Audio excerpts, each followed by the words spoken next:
The pregnant woman woke face down in sand that tasted of blood and smoke. Her dress was torn, her belly pressed hard against the earth. The stagecoach lay on its side 20 feet away, wheels still spinning in the morning wind. Sage Freedom pushed herself up on shaking arms. The other passengers were gone, their belongings scattered across the desert like seeds thrown by careless hands. She pressed her palm to her stomach and felt the baby move inside her. The attackers had taken everything: her carefully saved coins, the forged papers that said she was free, even the letter from Samuel, written in his careful script, promising her a home in California where no one would own her. She tried to stand. Pain shot through her ribs and she fell back to her knees. 8 months carrying this child, and now she might die out here before it ever drew breath. The irony felt sharp as broken glass. Water. She needed water first, then shelter from the sun that was already climbing toward noon. The nearest town lay 3 days behind them on the trail. But towns meant questions. Questions meant trouble for a woman traveling alone with no papers to prove her freedom. A shadow passed overhead. Sage looked up, expecting to see vultures circling. Instead, she saw a man on horseback watching from the ridge above. He sat perfectly still against the sky. Even at this distance, she could see he was not one of the bandits. This man had different clothes, different bearing. The horse and rider disappeared behind the ridgeline. Sage crawled toward the overturned coach. Maybe something useful remained inside. Her hands found a dented water canteen half buried in sand. She shook it, nearly empty but better than nothing. A torn piece of canvas might serve as shade if she could find something to prop it against. The sun climbed higher. Her mouth felt dry as dust. The baby kicked restlessly as if sensing her distress. She had survived 22 years of bondage, had endured the master's son forcing himself on her, had stolen away in the night with nothing but hope and Samuel's letter promising her sanctuary. She would not die here in this wasteland. Movement caught her eye. The rider had returned. This time he came down from the ridge slowly. His horse picked its way carefully between the rocks and scrub brush. As he drew closer, she could see his features clearly. Comanche. She had heard stories about the Comanche from other travelers on the stagecoach, how they took captives, how they showed no mercy to trespassers in their territory. Sage grabbed a piece of broken wood from the coach wreckage. Her hands trembled, but she held it like a club. The rider stopped 50 feet away and dismounted. He was tall and lean, with long black hair and scars on his arms that spoke of many battles. He raised both hands to show he carried no weapons. Then he pointed to her and made a gesture she did not understand. When she did not respond, he tried again, pointing to her belly, to the sun, to the empty water canteen beside her. Understanding came slowly. He was asking if she needed help. Sage tightened her grip on the wooden club. In her experience, men who offered help always wanted something in return, something she would not willingly give. The warrior seemed to sense her fear. He walked back to his horse and took down a water skin. He set it on the ground halfway between them. Then he retreated to his horse and waited. The water skin sat in the sand. Sage stared at it while thirst clawed at her throat. This could be a trap, a way to get her close enough to capture. But she was already dying. The baby would die with her if she refused this chance. She dropped the club and crawled toward the water skin. Her ribs screamed with each movement, but she kept going. When her fingers closed around the leather container, she felt tears of relief. The water was warm but clean. She drank carefully, knowing too much too fast would make her sick. The warrior watched without moving. His dark eyes held no cruelty, only a kind of patient assessment. After she had drunk her fill, Sage looked up at him properly for the first time. His face was weathered by sun and wind. A scar ran from his left temple to his jaw. But there was something in his expression that reminded her of Samuel, a quality of watchful protection. The man spoke a few words in his own language. His tone was gentle. When she did not respond, he switched to broken English. "You hurt?" Sage nodded slowly. Her ribs were probably cracked. Her ankle had swollen inside her boot. But the real injury was deeper, the loss of everything she had worked for, everything that might have given her child a different life. Baby come soon? She placed both hands on her stomach. Soon enough. The warrior looked at the sun, now directly overhead, then at the empty desert stretching in all directions. He seemed to be weighing some decision in his mind. After a long moment, he walked to his horse and returned with a blanket. He spread it on the ground near her and stepped back, an offering of shade, of comfort. Sage studied his face. She had learned to read men during her years of captivity. This one showed no hunger in his eyes, no calculation, only concern for her condition. She crawled onto the blanket and lay on her side. The warrior returned to his horse and mounted. For a moment she thought he would ride away and leave her with just the water and blanket. Instead, he guided his horse to a patch of shade near some rocks and settled in to wait. They remained that way as the sun crossed the sky, he watching the horizon for threats, she drifting in and out of fevered sleep. When she woke in late afternoon, he was boiling something in a small pot over a tiny fire. The smell of cooking meat made her stomach clench with hunger. She had not eaten since the morning before the attack. The warrior noticed her stirring and ladled some of the stew into a wooden bowl. He set it within her reach and returned to his place by the fire. Sage ate slowly. The meat was unfamiliar but well seasoned. Strength began to return to her limbs. As darkness fell, the warrior built up the fire and wrapped himself in his own blanket on the opposite side of the flames. Neither of them spoke through the long night, but Sage felt safer than she had since the attack. This strange man had chosen to protect her when he could have simply ridden on. She did not understand his reasons, but she was grateful. When dawn broke gray and cold across the desert, the warrior was already awake. He packed his few belongings and saddled his horse. Then he knelt beside her and spoke quietly. "You come. Safe place." Sage looked into his scarred face and made her choice. The warrior's horse carried them both through country that God seemed to have forgotten.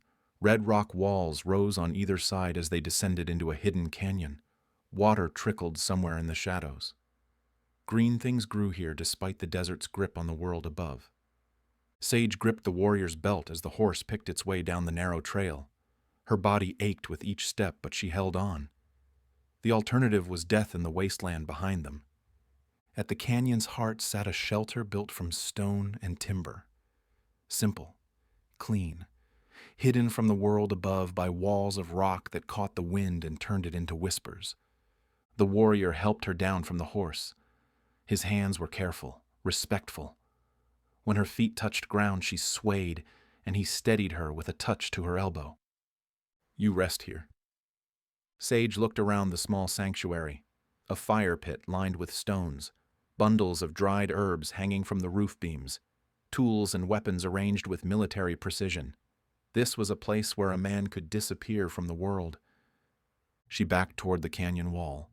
The shelter felt too enclosed, too much like the slave quarters she had escaped. The warrior noticed her retreat and moved away to give her space. "Why are you helping me?" He was quiet for a long time. His dark eyes studied the fire pit as if it held answers. When he finally spoke, his voice carried the weight of old wounds. "I know what it means to be cast out." That night, she slept on a bed of pine boughs under stars that seemed close enough to pluck from the sky. The warrior kept watch from across the dying fire. She woke several times to find him sitting motionless as carved stone, guarding her rest. Morning brought the sound of water over rock. Sage followed the sound to a spring that bubbled up from deep earth. The water was cold and sweet. She drank deeply and felt strength return to her bones. The warrior appeared beside her carrying a bundle of unfamiliar plants. He knelt by the spring and began washing the roots. His movements were precise, practiced. "Medicine," he said without looking up. "For pain." Sage watched him work. His hands were scarred but gentle, a warrior's hands that had learned the healer's art. She wondered what trials had taught him such skills. Over the following days, he showed her which plants could be eaten, which ones brought healing, how to set snares for small game, how to read the sky for weather signs. Each lesson delivered in few words, each skill essential for survival in this hard country. She learned his name was Ayana. It meant eternal blossom in his language, a strange name for a man who carried such deep scars. But then she carried her own contradictions, a woman called Freedom, who had never known a day without chains until now. "Why were you cast out?" she asked one evening as they shared a meal of rabbit and wild greens. Ayana stared into the fire. The flames painted shadows across his weathered face. When he spoke, it was barely above a whisper. "My people planned to raid a settlement. Women and children would die. I refused to ride with them." The words hung in the air between them. Sage understood the weight of such choices, the price of standing against your own people when conscience demanded it. "They called me weak, said I had forgotten the warrior's path, but I could not forget the faces of the innocent." Sage nodded slowly. She had seen enough cruelty to recognize honor when it sat beside her. Days passed in the rhythm of simple survival. Ayana taught her to weave grass into baskets, to tan hides for clothing, to read the tracks of animals in soft earth. Her hands grew strong from the work. Her spirit began to heal in the canyon's embrace. But peace never lasted long in the territories. Ayana returned from hunting one afternoon with tension written across his shoulders. He unsaddled his horse with sharp movements, checked his weapons twice, built up the fire higher than usual. "What is it?" He was quiet for a long moment. His hands worked automatically, sharpening his knife on a smooth stone. The blade gleamed in the firelight. Men came to the trading post, asking questions, looking for a woman traveling alone. Sage's blood turned cold. She had known this moment would come, had felt it approaching like a storm on the horizon. The master would never let her go, would never let his property simply vanish into the wilderness. "How many men?" "3, well armed, carrying papers with your description." The knife continued its journey across the stone, scraping, honing. The sound filled the silence between them. Sage placed her hands on her swollen belly. The baby moved restlessly inside her as if sensing her fear. Soon it would be born into a world that might claim it as property, might sell it away from her arms before it learned to walk. "You could turn me in." Ayana's hands stilled. He looked at her across the fire with something that might have been anger or hurt. "The bounty is $500, enough to buy horses, weapons, passage to Mexico." She watched his face for signs of temptation, for the calculation that entered most men's eyes when they thought of easy money. Instead, she saw only a deepening sadness. "I have been watching them for 3 days, making sure they did not find the canyon." Understanding hit her like cold water. While she had been learning to weave baskets, he had been standing guard, protecting her from threats she had not even known existed. Why? The question came out smaller than she intended. Ayana set down his knife and looked at her directly. His scarred face was open, vulnerable in the firelight. "Because some things matter more than gold." That night the wind howled through the canyon walls. It carried the scent of distant rain and the promise of change. Sage lay awake listening to its voice. Beside the banked fire, Ayana kept his vigil, a guardian against the dark world beyond their sanctuary. She understood now that this peace was temporary. The men hunting her would not give up, would not stop searching until they dragged her back to captivity. And when they found her, they would destroy anyone who had helped her. The baby kicked against her ribs, strong, restless, ready to be born into whatever world awaited beyond these protecting walls. Sage closed her eyes and tried to memorize this moment. The sound of water over stone, the scent of sage and cedar, the steady breathing of a man who had chosen honor over safety. Tomorrow would bring its own trials, but tonight she was free. Tonight she was safe. Tonight was enough. The sound of approaching horses reached them at dawn. Ayana was already awake, his body tense against the morning cold. He counted hoofbeats in the distance. multiple riders moving with purpose through the desert above. Sage sat up slowly, her hand pressed to her belly where the baby had been restless all night. The child seemed to sense the approaching danger, or maybe it was ready to be born into whatever world awaited beyond these canyon walls. "How long do we have?" Ayana checked his weapons one final time. Knife. Bow. The rifle he had traded for 3 winters ago. Not enough firepower to fight armed bounty hunters, but maybe enough to buy them time to run. They will find the canyon by midday. The words fell between them heavy as stones. Sage struggled to her feet and began gathering their few possessions. Every movement sent sharp pains through her back. The baby was coming soon, whether they found safety or not. "There is something I need to tell you." Ayana paused in his preparations. His dark eyes found hers across the small shelter. In them she saw patience, acceptance. Whatever truth she carried, he would bear it with her. "Samuel is not my husband." The confession cracked open something inside her chest. All these weeks she had let him believe she was traveling to join a lover, had hidden behind that simpler story rather than reveal the complicated truth. "He is your brother." It was not a question. Ayana had listened to her talk in her sleep, had heard her call out for family in her fevered dreams. Now understanding settled across his features. Sage nodded. Her throat felt tight with unshed tears. "They sold him when we were children. He bought his freedom 5 years ago. Sent me the letter with money for passage west." She pulled the torn fragment of paper from her dress, the only piece of Samuel's letter that had survived the stagecoach attack. His careful handwriting promised her sanctuary in California, a place where her child could grow up free. The baby's father? The question hung in the air between them. Sage closed her eyes and let the truth come out in broken pieces. "The master's son. He came to the quarters one night when his father was traveling. I fought him, but he was stronger." Ayana's hands clenched into fists. His jaw worked silently as if chewing bitter roots. When he finally spoke, his voice was controlled, deadly quiet. "That is why you run. I will not let this child be born into chains, will not let them sell my baby away from me the way they sold Samuel." The horses above grew closer. Their hoofbeats echoed off the canyon walls in an irregular rhythm that spoke of tired mounts and determined riders. Soon they would find the hidden trail that led down to the sanctuary. Ayana moved to the shelter's entrance and studied the sky.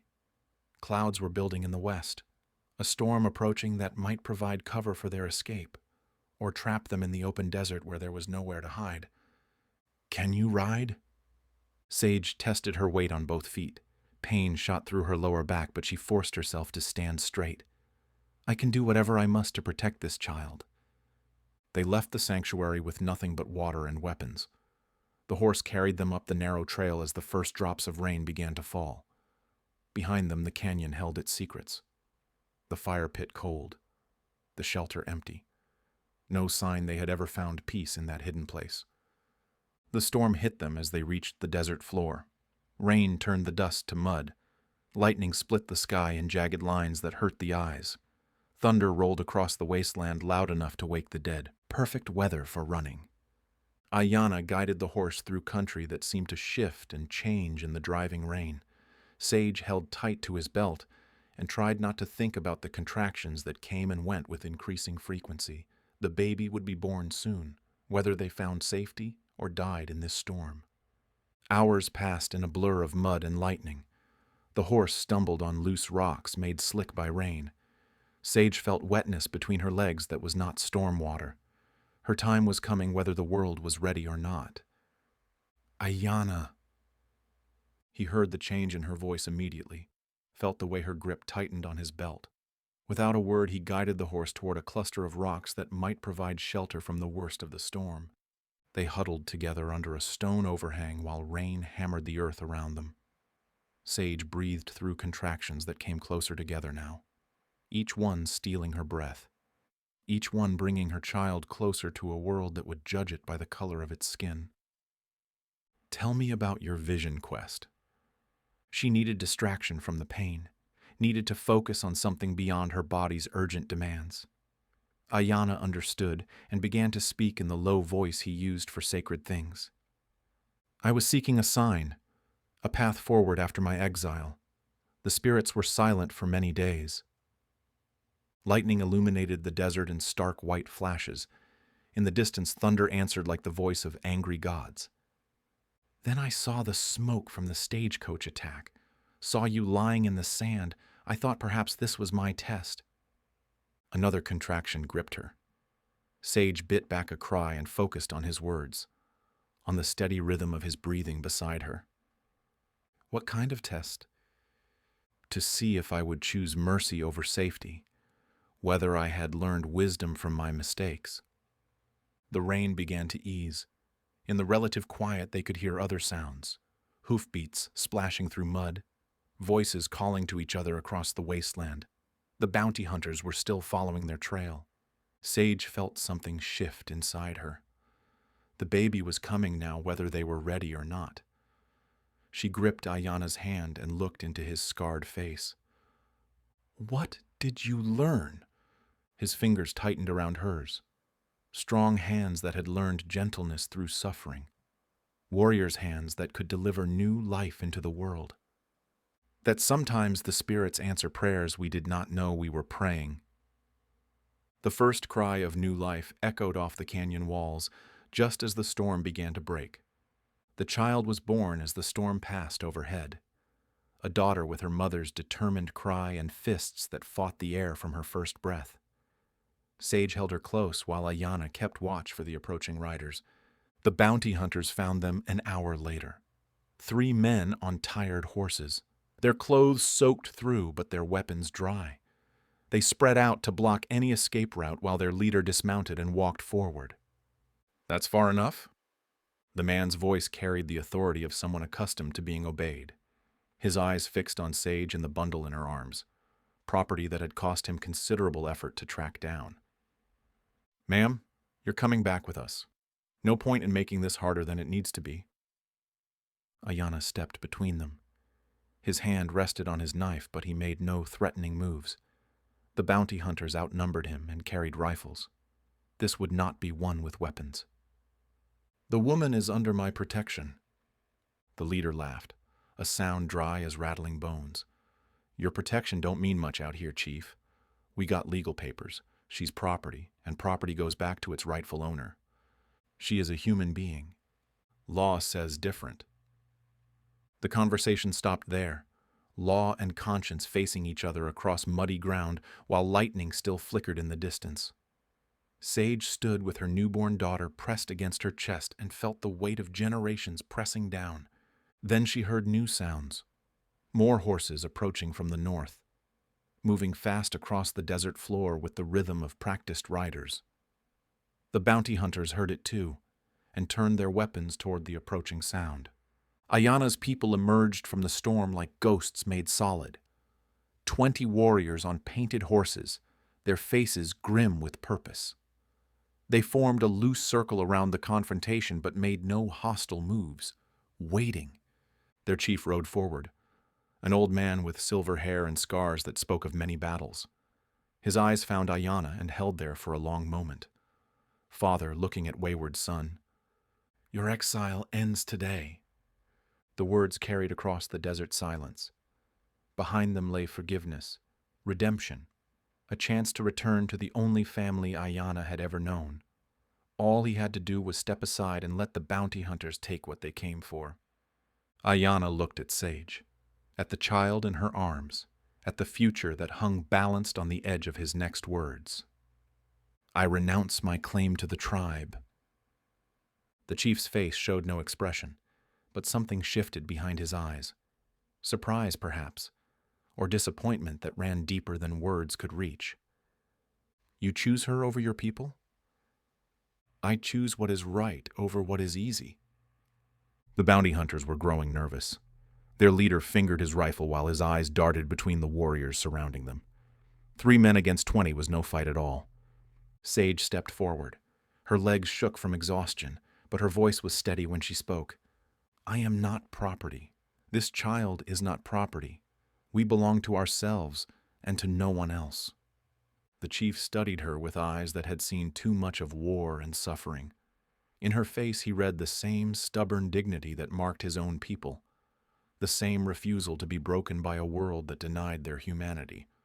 "What are you called?" "Sage Freedom." The name hung in the air. A declaration and a prayer rolled into two simple words. The chief nodded slowly as if recognizing something he had not expected to find. One of the younger warriors rode closer to his chief and spoke in rapid Comanche. The old man listened without taking his eyes off Sage. When the warrior finished, the chief raised his hand for silence. "My nephew says you carry yourself with honor, that you show respect for our ways, though you are not of our blood." Sage remembered the lessons Ayana had taught her, the words of greeting, the gestures of respect, small things that built bridges between worlds that seemed impossibly far apart. The bounty hunters were backing toward their horses. The leader still clutched his rifle, but his confidence was bleeding away like water into sand. Whatever they were being paid, it was not enough to fight an entire Comanche war party. "This ain't over," he called out as they mounted up. "Law's still the law, no matter how many of you there are." They rode away into the fading storm, three small figures disappearing into the vastness of the territory. But Sage knew they would be back. Men like that always came back until someone stopped them permanently. The chief dismounted and walked to where she stood with her daughter. Up close, his face was kind despite the harsh lines carved by years of conflict. He looked at the baby, and something softened in his expression. "What will you name her?" Sage looked down at her daughter's perfect face, at eyes that would see a different world than the one she had been born into, at hands that would never know the weight of chains. Hope. 3 months later, Sage stood in the doorway of the trading post she and Ayana had built at the crossing of two ancient trails.